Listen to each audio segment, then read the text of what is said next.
I never meant to break Vincent Marino's cardinal rule. Working as a maid in a Mafia boss's mansion comes with an unspoken manual: eyes down, mouth shut, questions buried 6 feet under. For 3 years, I'd perfected the art of being invisible, just another shadow dusting expensive furniture, another ghost haunting marble hallways. It was safer that way. When you've already lost everything that mattered, invisibility feels like armor. But armor cracks. That Tuesday morning, while the autumn light sliced through the study's velvet curtains, my duster froze mid-air. There, perched on Vincent's mahogany desk between a crystal decanter and a loaded pistol, sat a gold-framed photograph. And the boy smiling back at me was Daniel. My Daniel. My son who I'd buried 3 winters ago with dirt under my fingernails and screams trapped in my throat. The duster slipped from my hands. The world tilted sideways like God had kicked the floor out from under me. My heart hammered so violently I thought my ribs might shatter from the inside out. But silence shattered the moment I walked into his study. I wasn't supposed to be there, not really.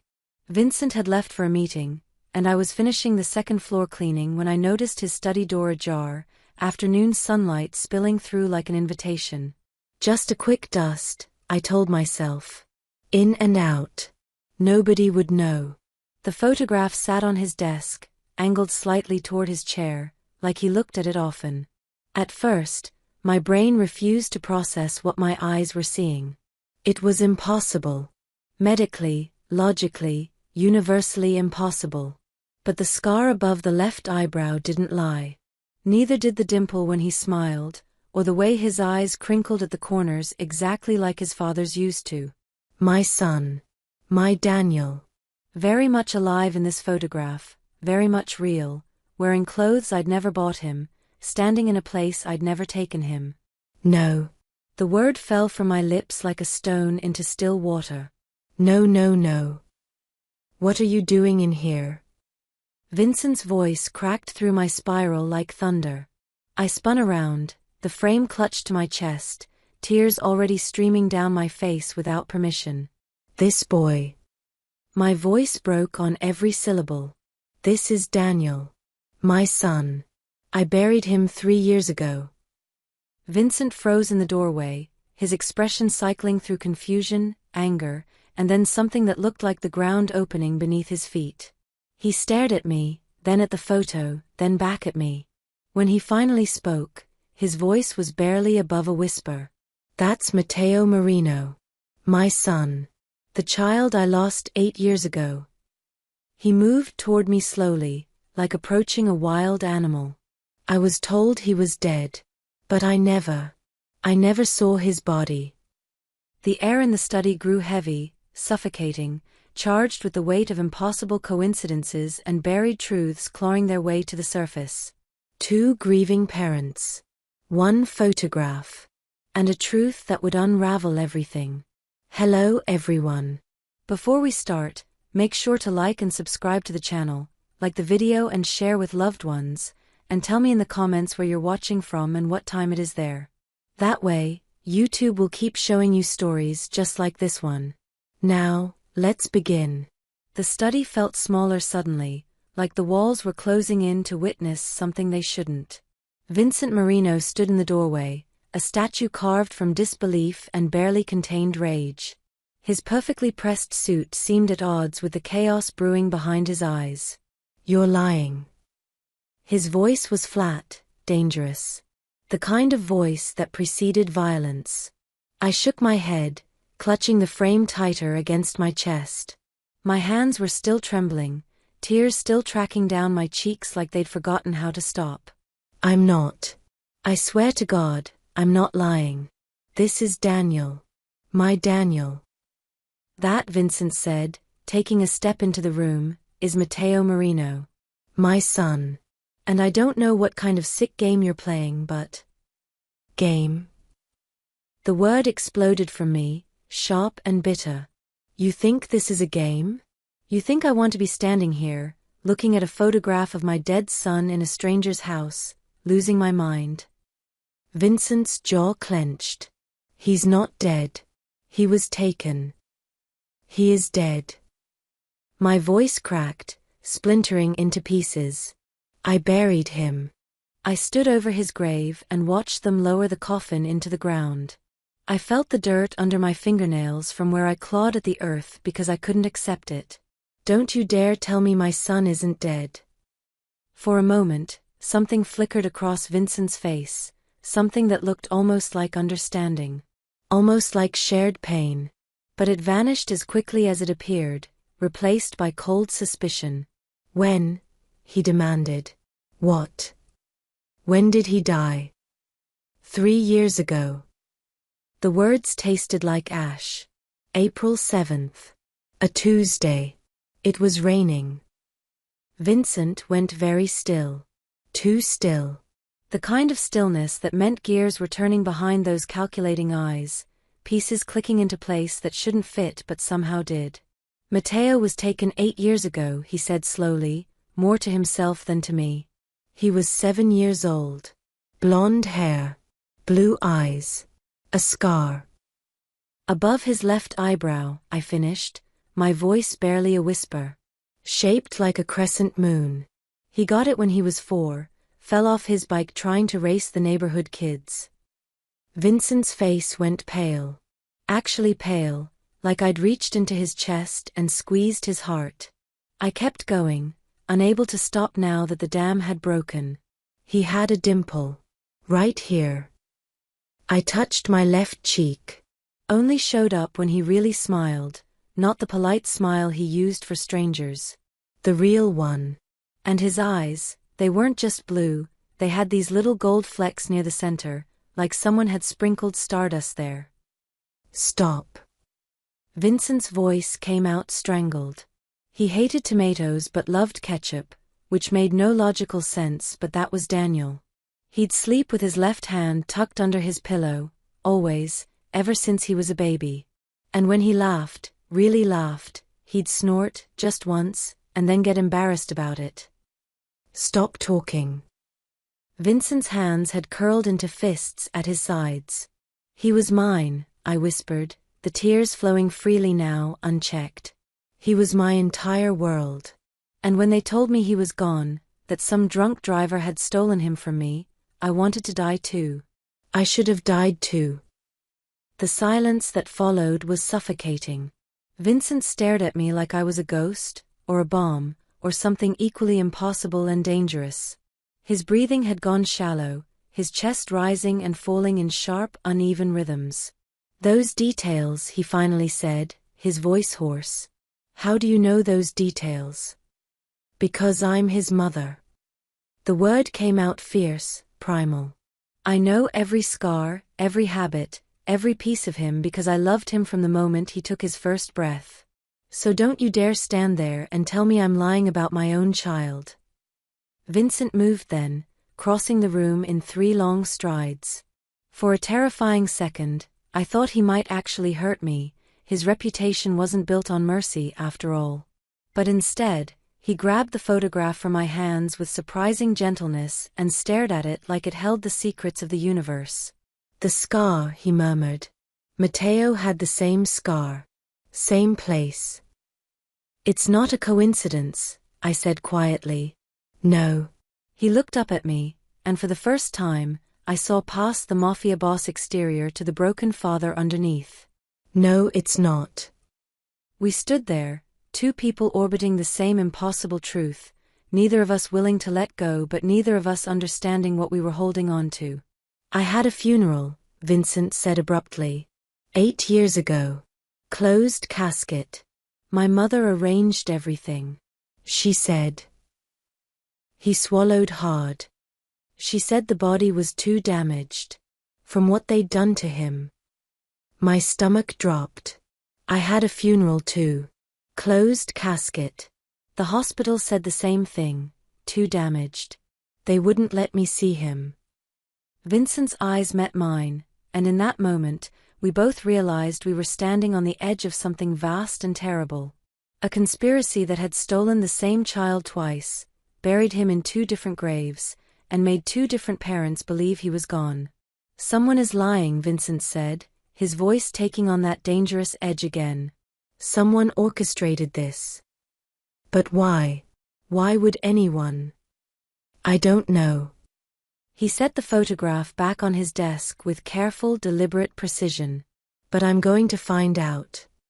He turned to face me fully, and I saw the transformation happen in real time.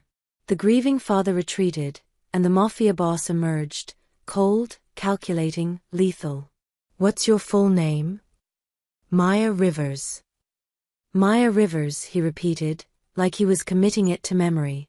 Or maybe checking it against some mental database of enemies and threats. How long have you worked here? 6 months. And in those 6 months, you never thought to mention that you recognized a photograph in my home? I only saw it today, I said defensively. I've never been in your study before. You're never gone during cleaning hours. Vincent studied me for a long moment, those green eyes dissecting me piece by piece. I forced myself to hold his gaze, to not look away, even though every instinct screamed at me to run. Finally, he spoke. Tomorrow morning. 8 o'clock. You're going to come back to this study, and you're going to tell me everything. Every detail about your son, where you lived, where he went to school, what hospital declared him dead, who handled the funeral. Everything. It wasn't a request. And if I refuse? The question was stupid, reckless, but I asked it anyway. Something almost like respect flickered across Vincent's face. You won't. Because if there's even a chance that boy is still alive somewhere, you'll move heaven and hell to find him. He paused. Same as me. He was right. God help me, he was right. 8 o'clock, I whispered. Vincent nodded once, dismissing me with the gesture. But as I turned to leave, his voice stopped me at the doorway. Maya. I looked back. If you're lying to me, if this is some elaborate con, you won't live long enough to regret it. The threat hung in the air like smoke. I should have been terrified. Maybe I was. But beneath the fear was something stronger, something that had been dead inside me for 3 years. Hope. I'm not lying, I said quietly. I wish I was. I walked out of that study on shaking legs, leaving Vincent Marino alone with his photograph and his questions. Behind me, I heard the sound of glass shattering, the decanter probably, or maybe something else. The sound of a man coming undone. I understood the feeling. I didn't sleep that night. Sleep felt like a luxury reserved for people whose worlds made sense, whose dead children stayed properly dead instead of haunting photograph frames in Mafia mansions. I sat at the tiny kitchen table in my studio apartment, watching the hours bleed into each other while the city hummed outside my window. 3 a.m. became 4. 4 became 5. The darkness slowly surrendered to a gray, reluctant dawn that matched my mood perfectly. 8 o'clock was coming whether I was ready or not.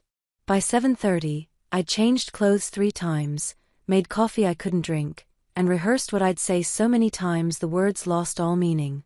How do you explain the worst night of your life to a stranger? How do you make someone understand the specific flavor of grief that comes from burying your child? Vincent Marino's study felt different in the morning light. Less like a cathedral, more like a courtroom.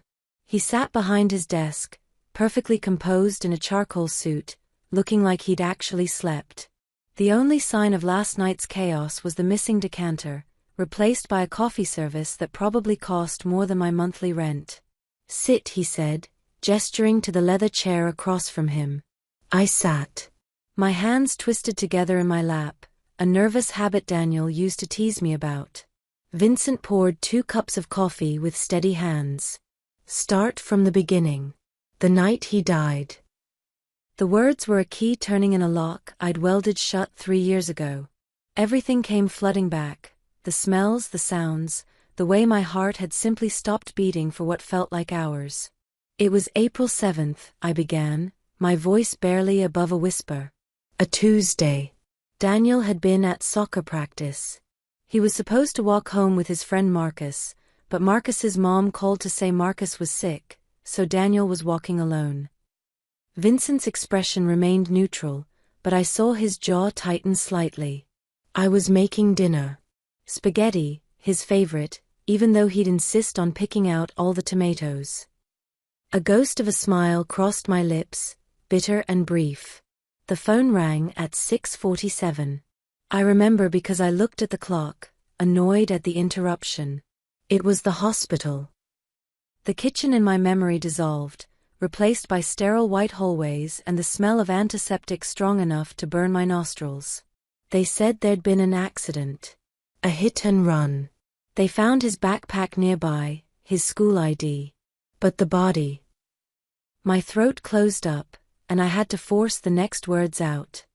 They said the body was badly damaged. Multiple trauma. They didn't recommend viewing. Did you insist? Vincent asked quietly. Of course I insisted. The words came out sharper than intended. I screamed at them. I threatened to sue, to call the police, to do whatever it took. But they just kept saying the same thing, that I didn't want to remember him that way. That it would haunt me forever. I could still see Dr. Patterson's face, sympathetic but firm. Placing a hand on my shoulder like that would somehow make the nightmare bearable. Finally, they brought out Dr. Chen, the head of trauma. He sat me down and explained, in excruciating detail, what a high-speed impact does to a child's body. How the injuries were incompatible with life. How even if I insisted on viewing, I wouldn't be able to recognize him. My hands were shaking now, coffee forgotten. He said the kindest thing I could do, for myself and for Daniel's memory, was to trust them. To let them prepare him for burial without subjecting myself to that. Vincent's knuckles had gone white around his coffee cup. So you never saw him? No. The word felt like swallowing glass. They gave me his backpack. His shoes. One of them was missing a lace because he'd broken it that morning and we'd been meaning to replace it. His jacket with the grass stain on the elbow from when he'd slid into home plate the week before. The flashback hit me like a physical blow. I was back in that hospital room, the fluorescent lights too bright, the walls too white, holding Daniel's jacket to my face and breathing in the scent of him, grass and boy sweat and the cheap body spray he'd started wearing because the older kids did. My screams had echoed off those sterile walls. Primal, animal sounds that I didn't recognize as coming from my own throat. Nurses had tried to calm me, but how do you calm a mother whose heart has been ripped out of her chest? The funeral was 3 days later, I continued, forcing myself back to the present. Closed casket, like they'd insisted. I remember standing there, staring at that wooden box, trying to reconcile the fact that my son, my living, breathing, laughing son, was supposedly inside it. It felt wrong. Everything felt wrong. Did you? Vincent's voice was rough. Did you ever think about exhuming the body? I laughed, a hollow sound. Every single day for the first year. But they said it would be too traumatic, that time and decomposition would have made identification impossible anyway. And part of me. I swallowed hard. Part of me was terrified of what I'd find. Or wouldn't find. Vincent was quiet for a long moment, staring into his coffee like it held answers. When he finally spoke, his voice carried the weight of old wounds. Mateo was 7 when they took him. I looked up, meeting his eyes. This was his turn to bleed. There was a war brewing with the Moretti family. They'd been encroaching on our territory, making moves, trying to destabilize our operations. I knew they'd retaliate eventually, but I never thought. His hand clenched into a fist on the desk. I never thought they'd go after my son. The pain in his voice was familiar. I'd heard it in my own for 3 years. He was playing in the garden. Behind these very walls, supposedly safe. We had guards, cameras, every security measure imaginable. But somehow they got to him anyway. Vincent's jaw tightened. My mother found his jacket by the garden wall. There was blood on it. Not much, but enough. I felt my chest constrict with empathy I didn't want to feel for this man. They sent a message 3 days later. Said they'd killed him. Sent proof, his favorite toy, a dinosaur he carried everywhere, covered in.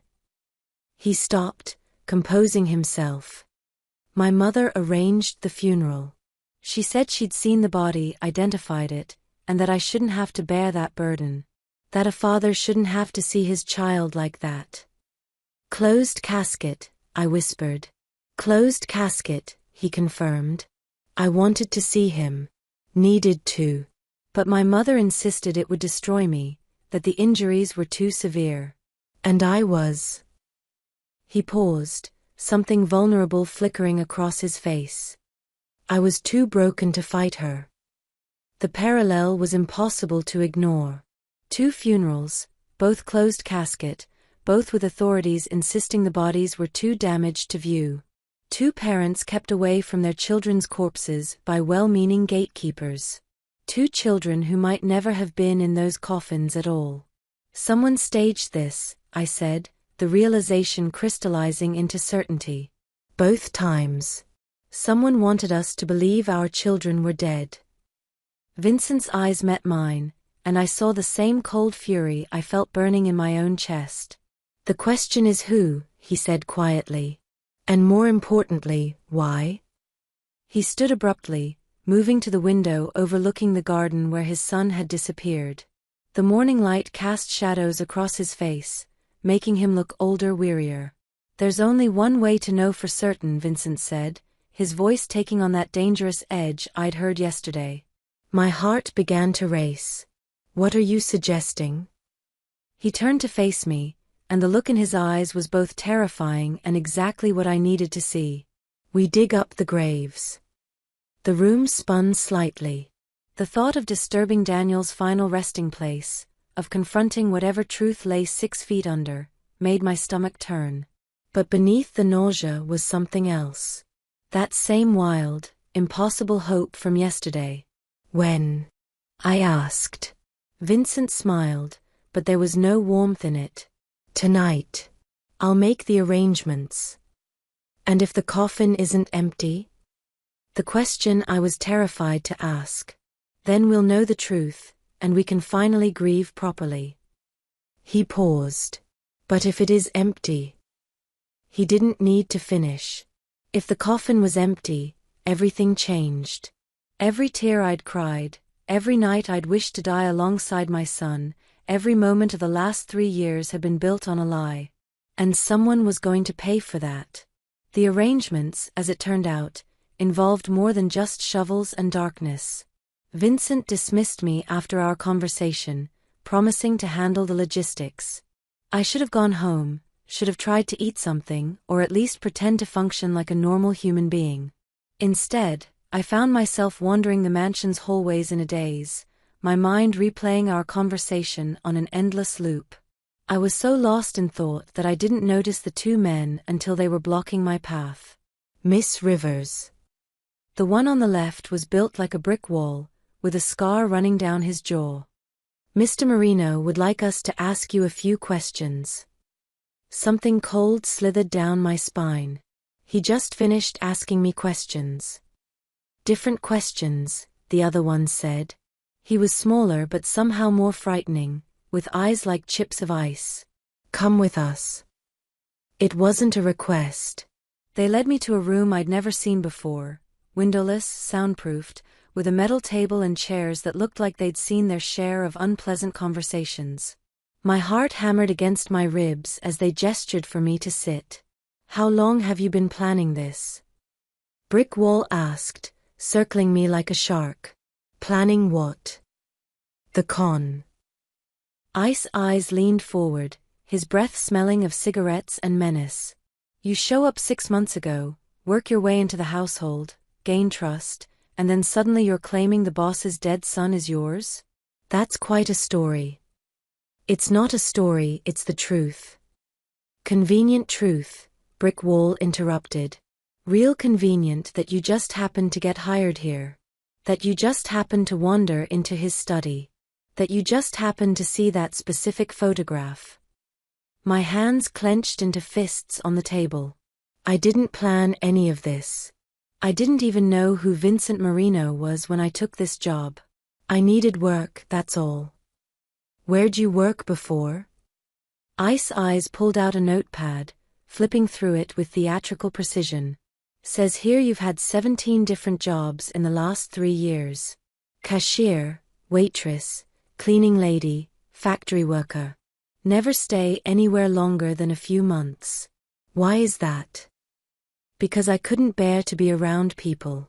Because every workplace eventually had someone who'd ask about my life, my family, whether I had kids. Because the pity in their eyes when I'd say I had a son, but he died was worse than the loneliness. I moved around, I said instead. So what? So it looks suspicious, Brick Wall said.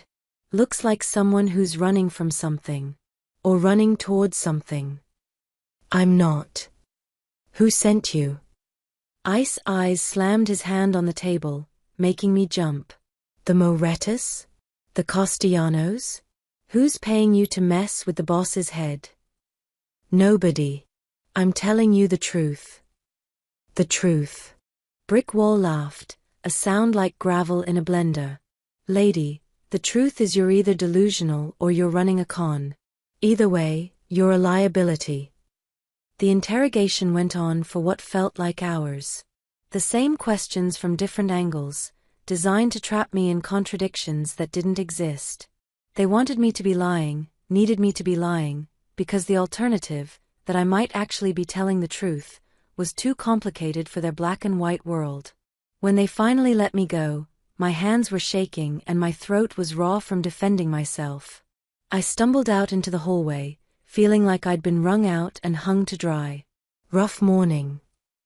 I looked up to find Vincent's assistant, a polished woman named Sophia who'd always been professionally distant, watching me with something that might have been sympathy. You could say that, I managed. Don't take it personally. They do that to everyone who gets too close to the boss. She glanced around, then lowered her voice. Between you and me? I think you rattled him. Vincent Marino doesn't get rattled.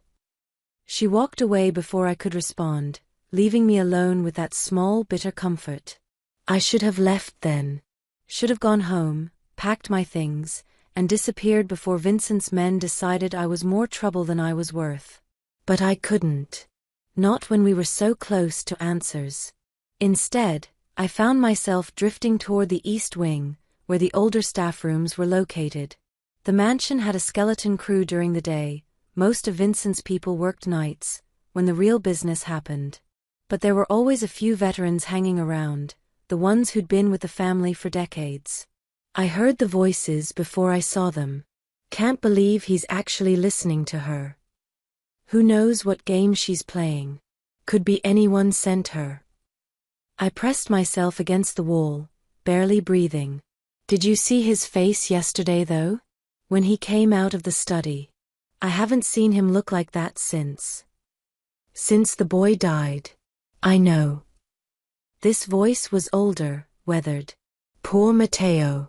Such a sweet child. Mrs. Marino took it the hardest. Barely spoke for months after the funeral.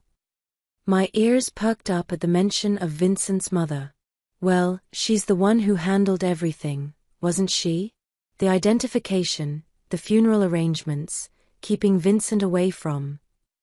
The voice dropped to a whisper. From the body. There was no body, the older voice said firmly. Not really. The Morettas sent back pieces. Mrs. Marino spared him from having to see that. Something cold settled in my chest. Pieces. They'd said pieces. Still strange though, the first voice continued. How quickly she arranged everything. How insistent she was that it be closed casket. Even wouldn't let the extended family pay respects. That's not strange, that's mercy. You don't put a child on display like that. I suppose. A pause. But you remember how she was after? Not just grieving.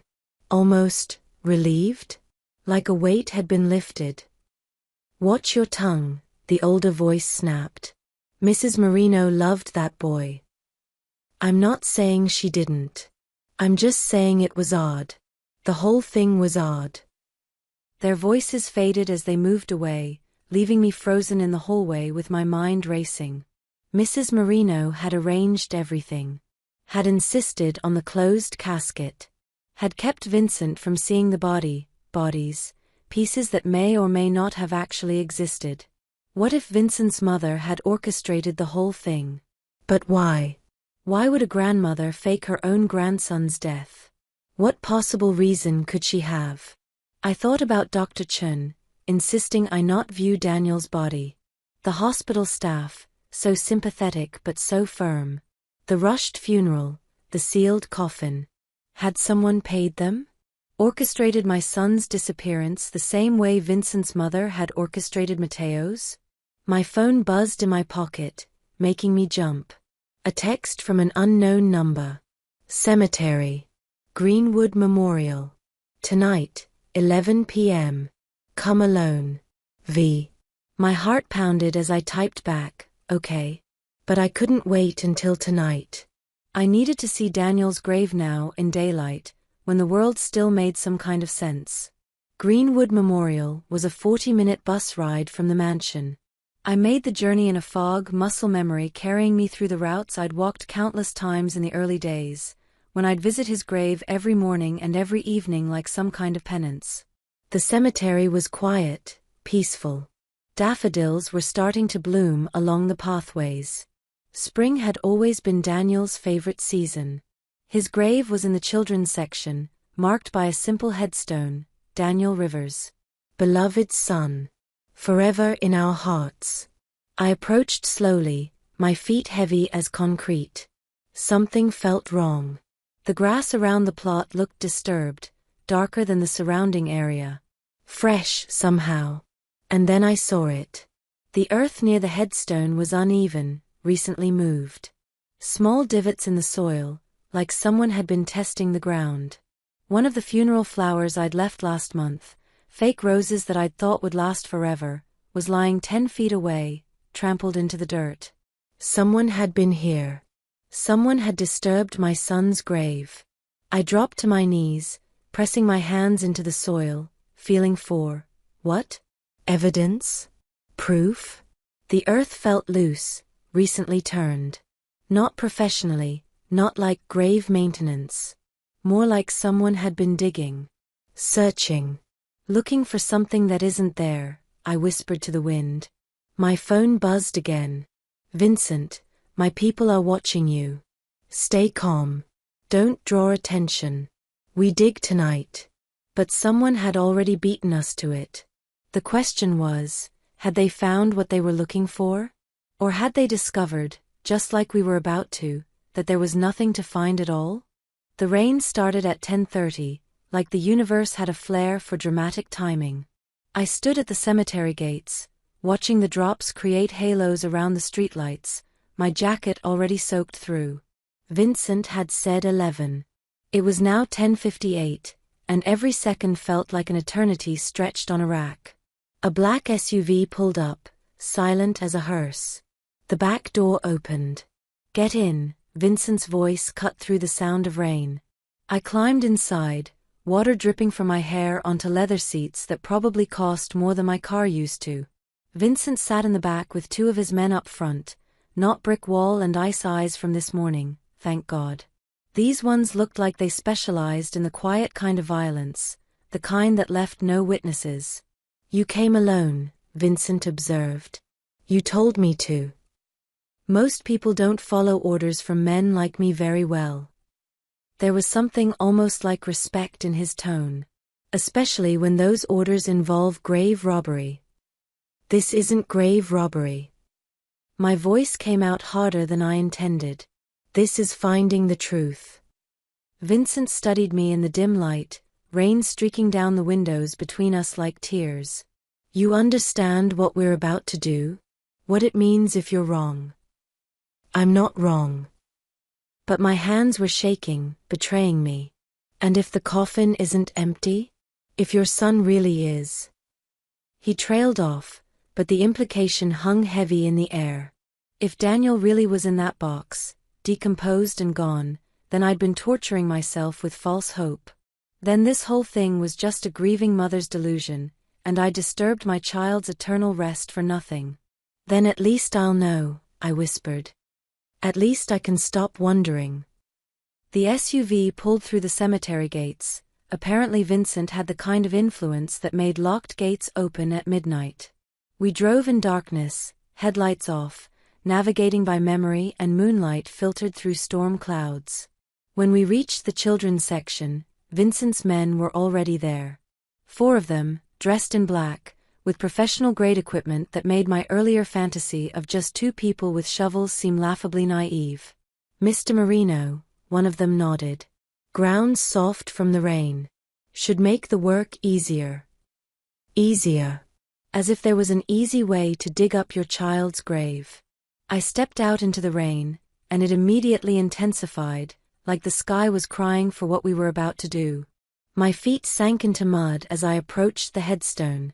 Daniel Rivers. Beloved son. Forever in our hearts.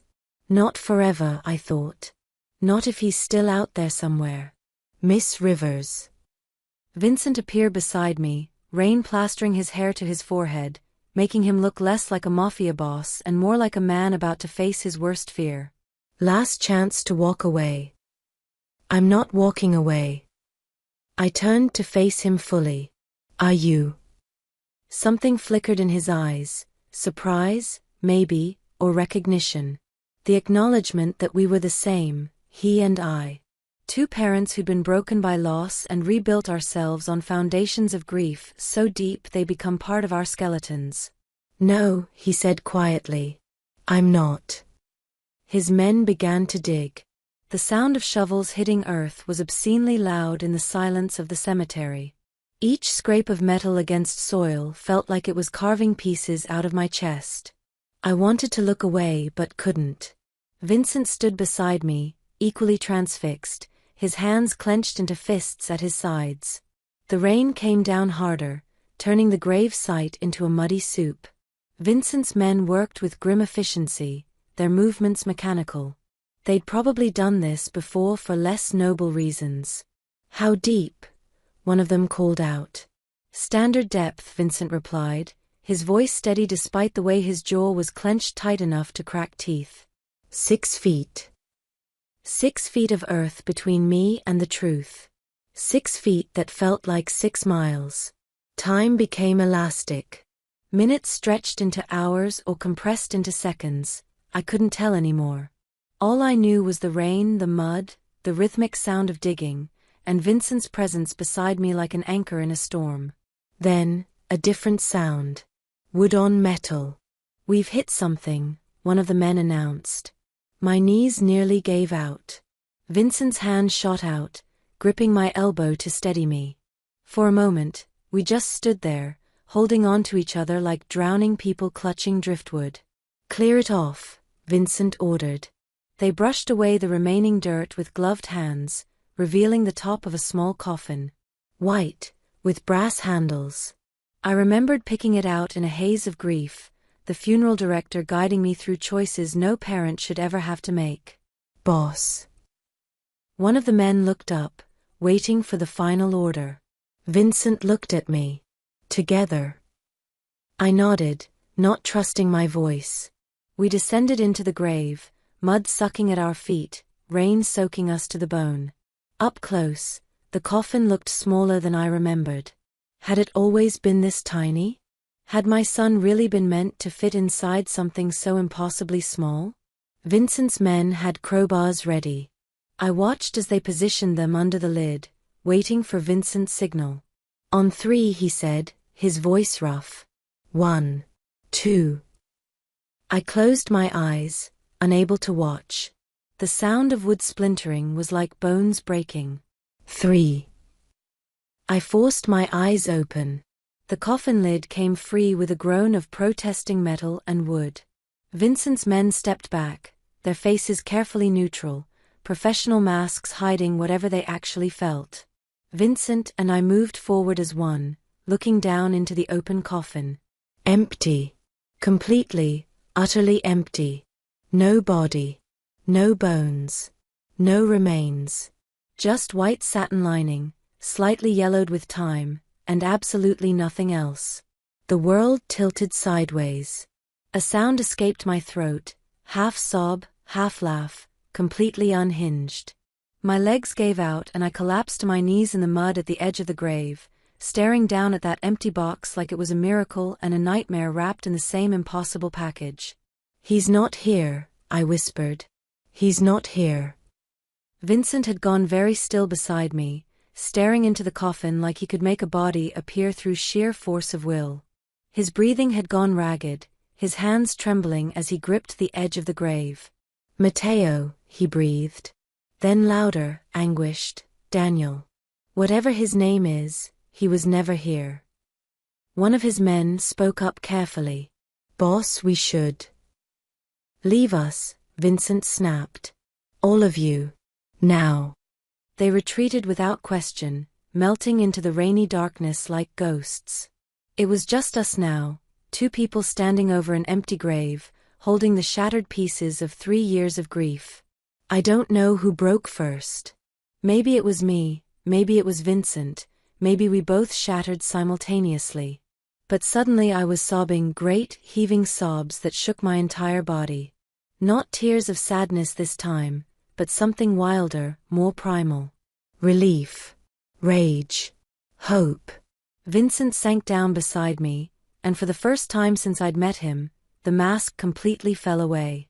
His face crumpled, tears mixing with rain, and he looked like what he really was beneath all the power and violence, a father who'd lost his son and just found out he might still be alive. "They lied to us," I said through my tears, my voice gaining strength. "They lied to both of us. They made us believe our children were dead, made us grieve, made us bury empty coffins." "Who?" Vincent's voice was raw, dangerous. "Who would do this?" But even as he asked, I saw the realization dawning in his eyes. The same realization that had been growing in my mind since I'd overheard those whispers in the mansion. "Your mother," I said quietly. "She arranged Matteo's funeral.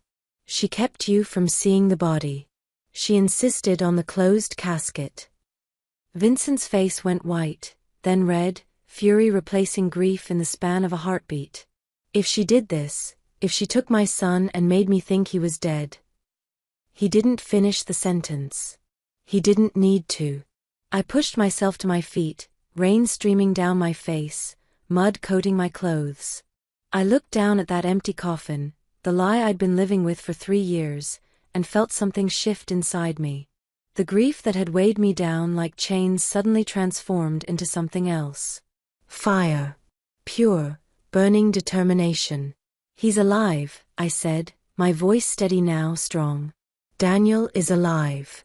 Somewhere out there, my son is breathing and living and," my voice cracked, but I didn't let it break. "And I'm going to find him." Vincent stood beside me, and when I looked at him, I saw the same fire reflected in his eyes. "Not just you," he said. We're going to find him." He held out his hand. "Partners." I looked at his outstretched hand, the hand of a mafia boss, a dangerous man, someone I should probably run from. But he was also a father who'd lost his son, who'd just discovered that loss might not be permanent. I took his hand. "Partners." We stood there in the rain, hands clasped over an empty grave, making a silent vow. To find our son. To make whoever took him pay. To burn down the world if that's what it took. Behind us, the cemetery stretched out in darkness, filled with graves holding bodies that were actually dead. But not Daniel's. Not anymore. My son was alive. And I would move heaven, hell, and everything in between to bring him home. The Marino family estate sat on the outskirts of the city like a crown jewel, or a fortress, depending on how you looked at it. Vincent's mother, Isabella Marino, lived in the main house, a sprawling Mediterranean-style mansion that made Vincent's place look modest by comparison. We arrived at dawn, still covered in cemetery mud, running on nothing but adrenaline and fury. "She'll be awake," Vincent said as we pulled through the gates. "She never sleeps past 5. Old habits from when my father was alive." I glanced at him. In the growing light, I could see the storm building behind his eyes, the kind of storm that leveled cities and left nothing but ash. "Are you sure you want me here for this?" I asked. "You deserve answers as much as I do." His jaw tightened. "Maybe more." The front door opened before we even knocked. An elderly butler stood there, his expression shifting from professional courtesy to alarm when he saw Vincent's face. "Master Vincent, Where is she?" Vincent's voice could have cut glass. "The solarium, sir. But perhaps you'd like to." Vincent brushed past him. I followed, my heart hammering against my ribs. The solarium was all windows and morning light, filled with exotic plants and the kind of careful beauty that cost a fortune to maintain. Isabella Marino sat at a small table, delicate china teacup in hand, reading the newspaper like this was any other morning. She looked up when we entered, and I saw where Vincent got his eyes from, the same green, though hers had faded with age. She was small, elegant, perfectly composed in a silk robe that probably cost more than my yearly salary. "Vincent, darling." Her voice was smooth, cultured. "What a pleasant surprise. Though you look like you've been," her gaze shifted to me, and something flickered across her face. "Recognition? Fear? Digging graves." Vincent moved forward with predatory grace. "Funny you should mention that." Isabella set down her teacup with careful precision. "I don't appreciate your tone. And I don't appreciate being lied to for 8 years." Vincent's voice was deadly calm. "Where is he, mother?" "I don't know what you're." "Don't." The word cracked like a whip. "Don't you dare pretend. We opened Matteo's grave tonight. Want to guess what we found?" Isabella's face went carefully blank, but her hand trembled slightly as she reached for her teacup again. "Vincent, you shouldn't have." "Nothing." Vincent slammed his hand on the table, making the china rattle. "We found nothing. No body. No bones. No son. Just an empty coffin that you told me contained my murdered child." The silence that followed was suffocating. Isabella looked at Vincent, then at me, calculating. I could almost see her mind working, deciding whether to keep lying or finally tell the truth. "Sit down," she said finally, her voice tired. "Both of you." "I'll stand," Vincent growled. "Vincent, please." For the first time, Isabella's composure cracked, revealing something vulnerable underneath. "If you want the truth, then sit down and let me explain." We sat. I perched on the edge of my chair, every muscle tense, ready to run or fight or both. Isabella took a long breath, her hands folded in her lap like she was praying. The Moretti family was going to kill him. Not might, would. They'd already made 3 attempts on your life, Vincent, and when those failed, they turned their attention to easier targets. Vincent's face was stone. "So you faked his death?" "I saved his life," Isabella corrected, steel in her voice. "Yes, I staged the kidnapping. Yes, I arranged for the funeral, the closed casket, all of it. Because if the Morettis believed Matteo was dead, they'd stop hunting him." "You let me grieve," Vincent said, his voice breaking. "You let me think my son was murdered. Do you have any idea what that did to me?" "I know exactly what it did." Isabella's eyes glittered with unshed tears. "But a grieving father was better than a dead son. I made the choice I had to make." My voice came out rough, unused. "Where did you take him?" Isabella's gaze shifted to me, really seeing me for the first time. "Who are you?" "Answer her question," Vincent demanded. "I placed him in foster care," Isabella said quietly. "Under a new identity. A new name." "I had connections, people who owed me favors, who could create a paper trail that couldn't be traced back to us." He was 7 years old. Young enough to adapt, to forget. "What name?" I asked, though I already knew. God help me, I already knew. Isabella looked directly at me. Daniel Rivers. The room spun. Vincent turned to stare at me, then back at his mother. That's impossible, he said. Daniel was her son. She gave birth to him. No. Isabella's voice was gentle but firm. She didn't. The words hit me like a physical blow. I tried to speak, but nothing came out except a strangled sound. I don't understand, Vincent said. Isabella sighed. Mateo Daniel was placed with a foster family. The Hendersons. They were good people, vetted, safe. The arrangement was meant to be permanent. She paused. But 2 years later, Mrs. Henderson died suddenly. Cancer. Mr. Henderson couldn't cope with raising a child alone. He surrendered Daniel back to the system. My hands were shaking. I gripped the arms of the chair to keep from falling apart. That's when you came in, Isabella said, looking at me with something that might have been pity. Maya Rivers. A woman desperate to adopt, to have a child of her own. The agency matched you with a 9-year-old boy named Daniel. No, I whispered. No, I remember being pregnant. I remember giving birth. You remember wanting it so badly that your mind created the memories, Isabella said softly. It's called false memory syndrome. When the trauma of infertility becomes too much to bear, sometimes the brain protects itself by. Stop. The word came out as a sob. Just stop. But she didn't stop. The truth kept pouring out like blood from a wound. You adopted Daniel when he was 9. You loved him. Raised him. And because the adoption records were sealed, because I'd made sure his past was erased, you never knew he'd been someone else first.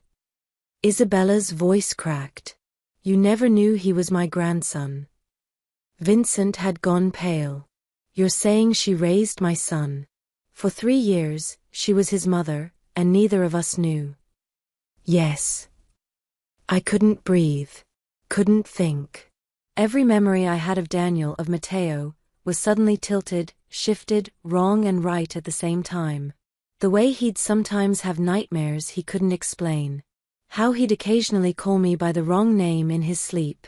The scar he couldn't remember getting. I loved him, I choked out. I loved him like he was mine. He was yours, Isabella said firmly. Love makes a mother, not biology. You were his mother in every way that mattered. Until someone took him from her, Vincent said, his voice hard.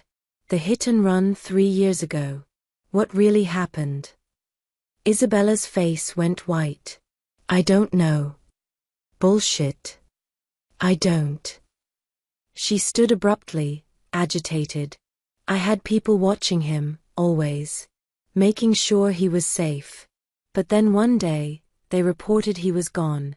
There was an accident, a funeral, and she looked at me with genuine anguish. I thought he'd actually died this time. I thought my plan had failed and he'd died anyway. You never told me, Vincent said quietly, dangerously. What would I have told you? That the son you'd grieved for 8 years had been alive all this time, living with a woman on the other side of the city, and now he was actually dead.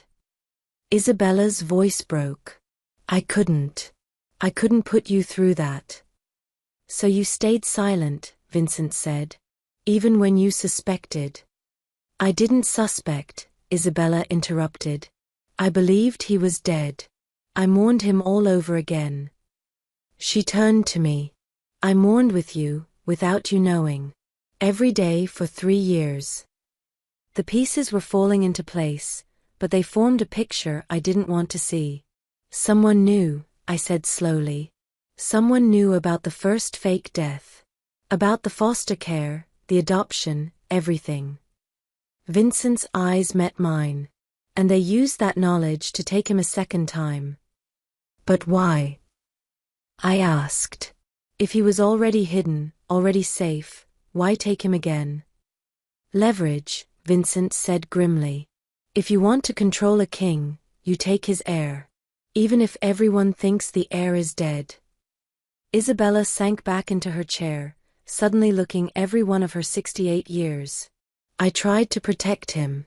I tried so hard. You tried to play God, Vincent said coldly. And now he's gone. Again. He stood, and I stood with him. Partners, just like we'd promised in the graveyard. We're going to find him, Vincent said. It wasn't a statement, it was a vow. And when we do, Mother, we're going to have a very long conversation about the consequences of your protection. Isabella didn't argue. She just sat there, a small woman in a big house, surrounded by beautiful things that couldn't fill the hole where her grandson should have been. As we left, I looked back once. She was crying silently into her teacup, and despite everything, despite the lies and the manipulation and the years of grief, I almost felt sorry for her. Almost. But my son was still out there somewhere, and sympathy was a luxury I couldn't afford. The Morettas, Vincent said as we walked to the car. They're the only ones who would have known about the original plan. You think they took him? I know they did. His face was set in lines of cold fury. And they're going to wish they hadn't. The Moretti compound wasn't hard to find. Vincent had been tracking their movements for years, the way predators track prey. What was hard was getting close enough without starting a war. We sat in Vincent's study, a war room now, with maps and photographs spread across every surface.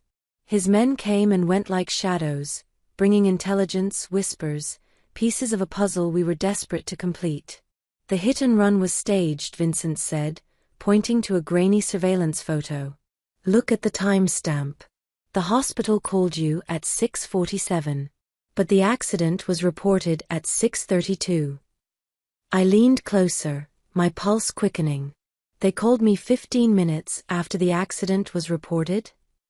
Exactly. Vincent's jaw tightened. Which means they already had Daniel before the accident was even staged. The whole thing was theater, a performance to make you believe he was dead. My hands clenched into fists. The hospital. Dr. Chen. Were they paid off or threatened? Probably both.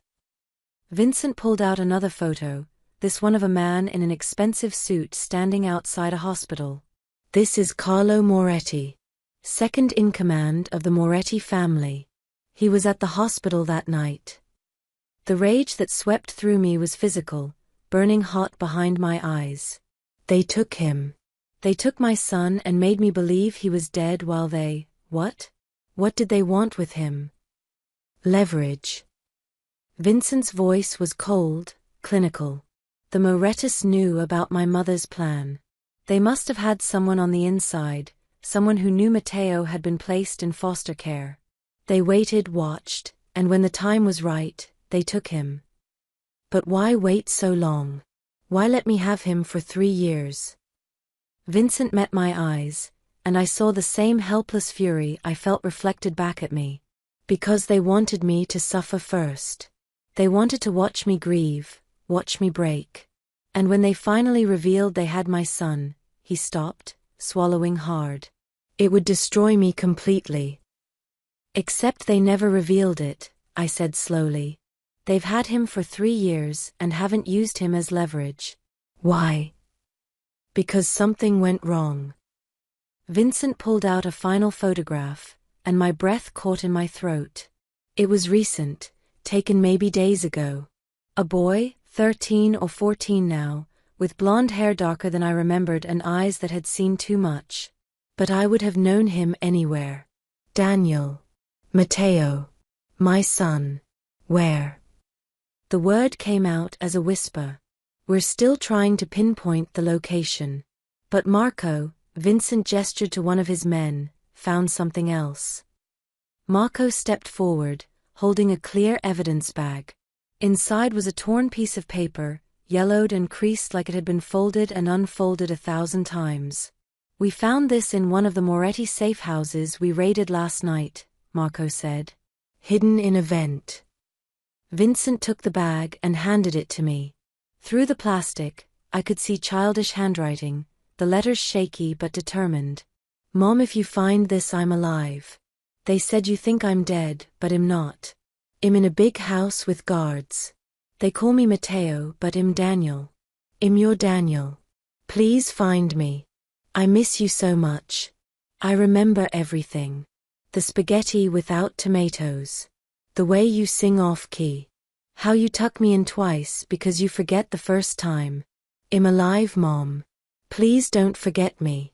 The paper slipped from my hands. The sob that tore from my throat was raw primal, the sound of a mother's heart breaking and healing at the same time. Tears streamed down my face as I picked up the bag again, clutching it to my chest. He remembers, I choked out. He remembers me. 3 years and he still remembers. Vincent's hand was suddenly on my shoulder, steady and grounding. He didn't forget you, Maya. He's been waiting for you. I looked up at him through my tears and saw something I hadn't expected, wetness in his own eyes, quickly blinked away. We're bringing him home, Vincent said, and his voice carried the weight of absolute certainty. The Morettas will pay for every day they kept him from us. Every tear, every nightmare, every moment he spent thinking he was forgotten, they'll pay in blood. No.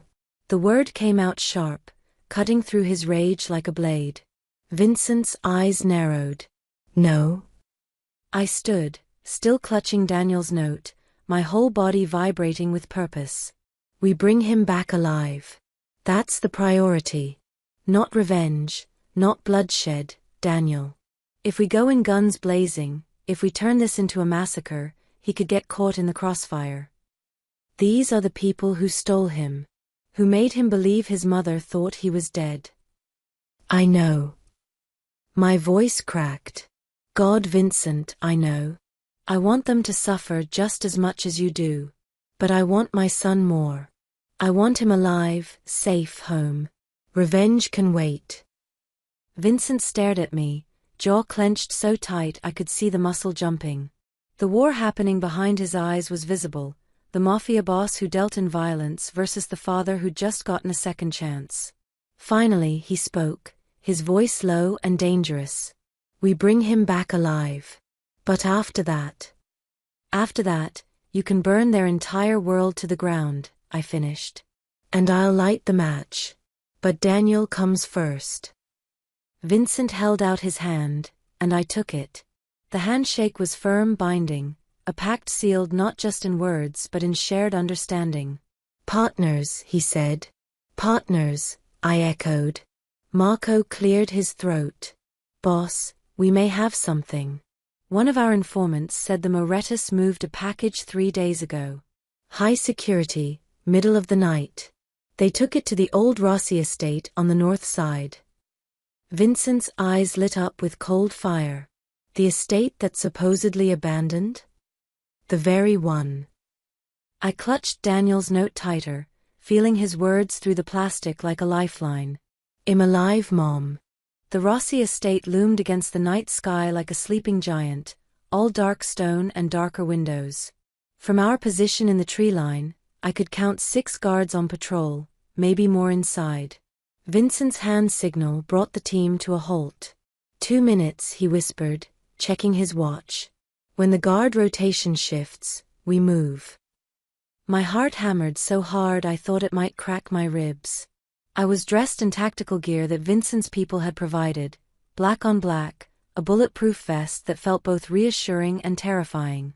They tried to give me a gun, but my hands had shaken so badly that Vincent had quietly taken it away. You don't need to shoot, he'd said. You just need to be there when we find him. That's what matters. Now, crouched in the darkness with armed men surrounding me, I wondered if I was brave or insane. Probably both. Vincent's phone buzzed silently, the signal. The guard rotation was changing, creating a 30-second window of vulnerability. Go, Vincent breathed. We moved like shadows, fast and silent. I'd never been graceful, but fear made me quick. Vincent stayed beside me, one hand on my elbow, guiding me through the darkness. His men spread out, taking positions, neutralizing guards with efficiency that should have horrified me but instead filled me with fierce gratitude. These men were helping me find my son. I'd forgive them almost anything for that. The side entrance was exactly where the blueprints said it would be. Marco picked the lock in seconds, and we slipped inside to a service corridor that smelled of dust and disuse. Basement level, Vincent murmured, consulting his phone where the blueprints glowed softly. If they're keeping him here, that's where he'll be. We descended stairs that creaked under our weight, each sound making my heart stop. At the bottom, a hallway stretched out, lined with doors. Most stood open, revealing empty rooms, abandoned furniture. But one door was different. Newer. With a lock that gleamed in the dim light. Vincent and I locked eyes. He nodded to Marco, who moved forward with his lock picks. The click when it opened was the most beautiful sound I'd ever heard. The room beyond was small but not cruel. A bed, a desk, books scattered around. And sitting at that desk, head bent over a notebook, was a boy. My boy. He'd grown. Taller, thinner, his face losing the roundness of childhood. His hair was darker blonde now, longer than I'd kept it.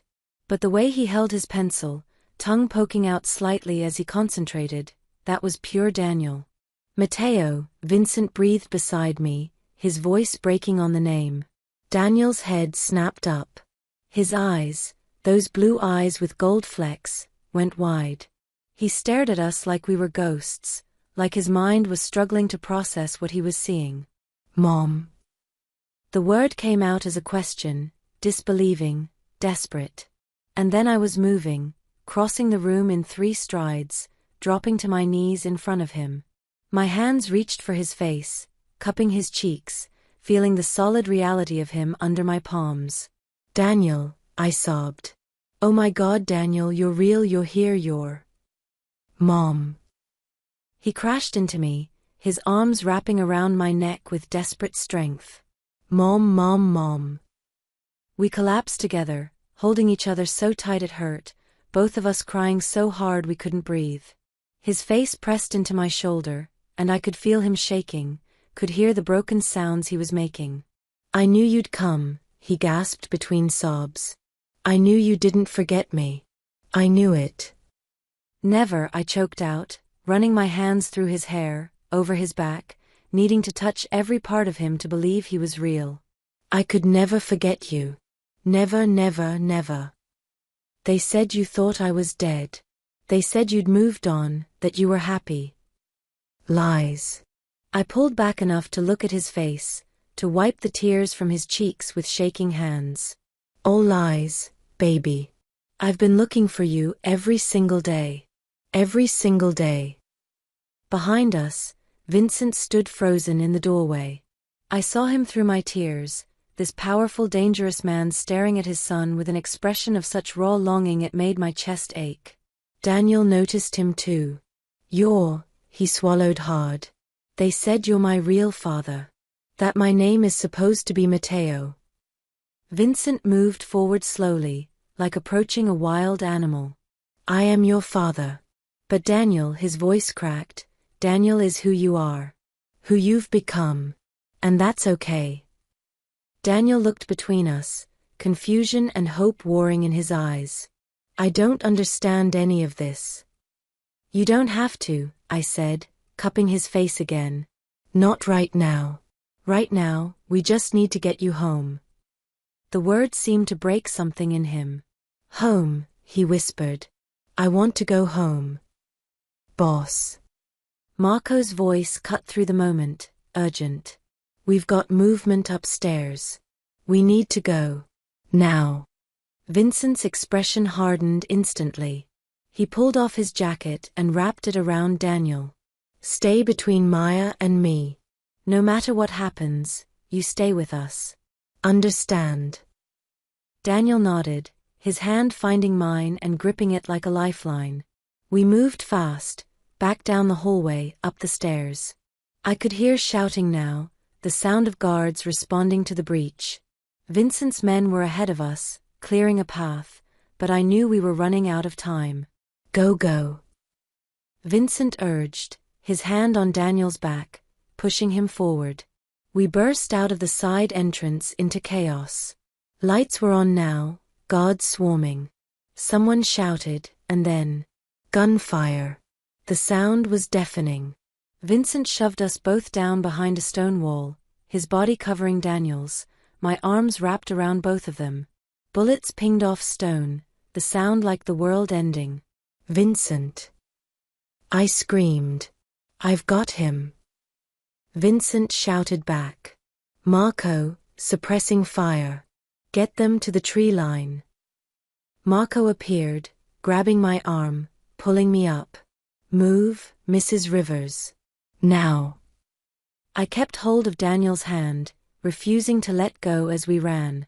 Behind us, I could hear Vincent shouting orders, the continued pop pop pop of weapons. But I didn't look back. Couldn't look back. All that mattered was Daniel's hand in mine and the tree line getting closer. We crashed into the forest, branches whipping at our faces. Behind us, the gunfire was getting more distant, but my heart wouldn't slow down. Daniel was gasping beside me, struggling to keep up. Almost there, Marco panted. The cars are just. An SUV burst through the trees ahead of us, Vincent at the wheel. He threw open the door, and we piled in, Marco shoving us into the back seat before climbing in front. Vincent, I started. I'm here, he said, his voice tight. Blood was seeping through his shirt at the shoulder, but his hands were steady on the wheel. Everyone in? Good. Hold on. The SUV roared to life, tearing through the forest. I could see headlights behind us, hear the sound of pursuit. But Vincent drove like a man possessed, taking corners that made the vehicle tilt dangerously. Beside me, Daniel was shaking. I pulled him close, pressing his face against my chest the way I used to when he was small and frightened. It's okay, I murmured, even though I wasn't sure it was. You're safe now. I've got you.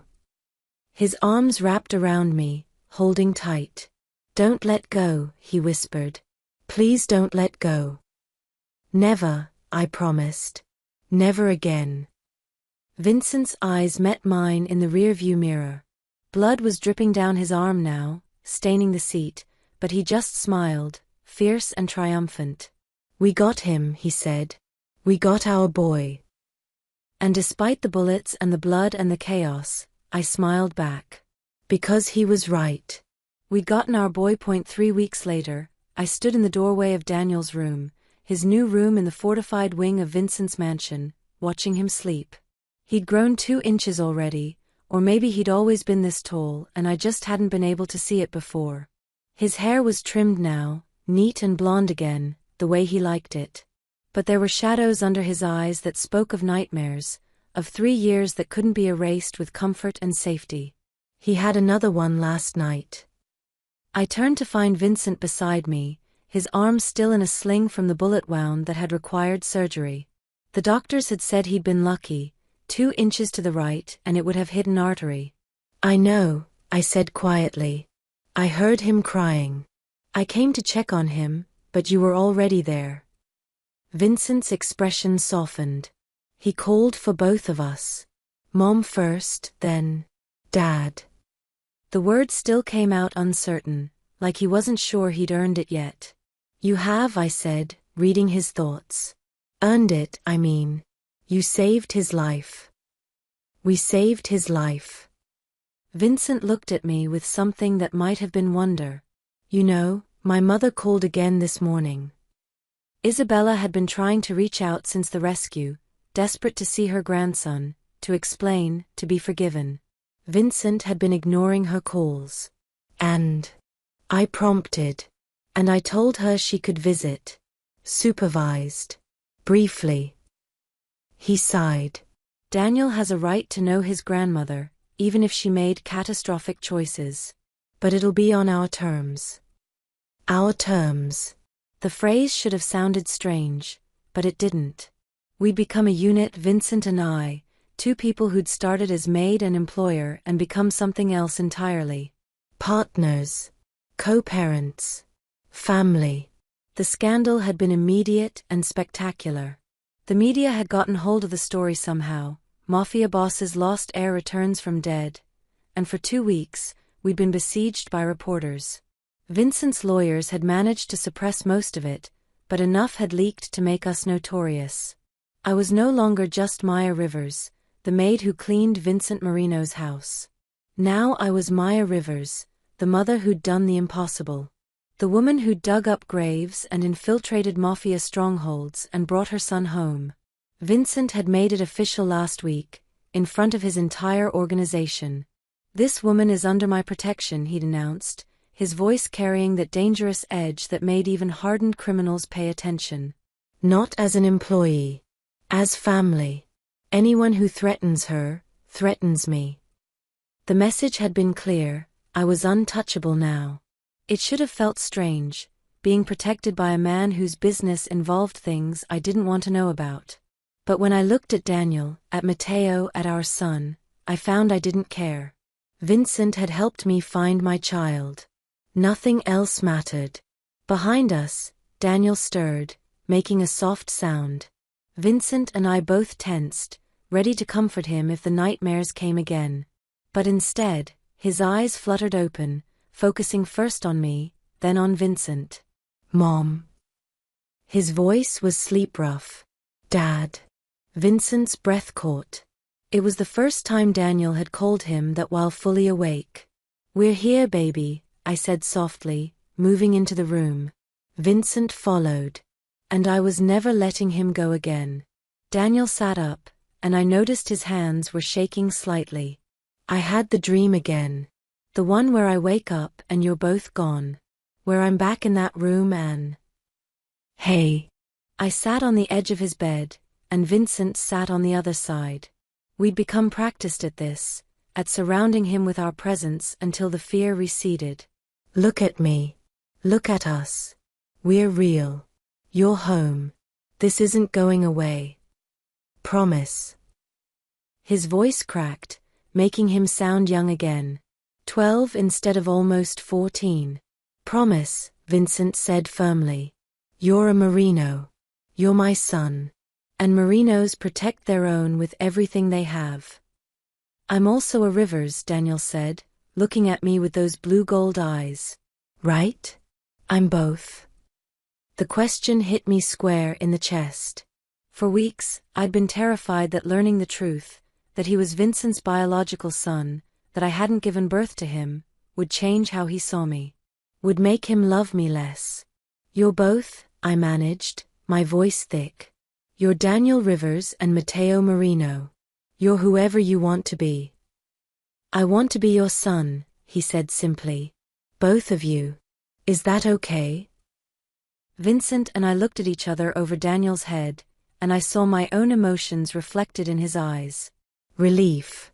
Love. Gratitude. "More than okay," Vincent said roughly. Daniel suddenly reached out, grabbing both our hands. "I knew you'd find me," he whispered. "Even when they told me you thought I was dead, even when they said I'd been forgotten, I knew. I knew you'd come." The tears came then, for all three of us. Vincent pulled Daniel into a fierce hug, and I wrapped my arms around both of them. We sat there in the pre-dawn darkness, holding each other like the world might try to tear us apart again if we let go. "The Morettas," Daniel said eventually, his voice muffled against Vincent's shoulder. "What happened to them?" Vincent's expression went cold, hard. "They're being handled." I knew what that meant. After Daniel's rescue, Vincent had systematically dismantled the Moretti organization. Some had been arrested, evidence mysteriously appearing that linked them to dozens of crimes. Others had simply disappeared.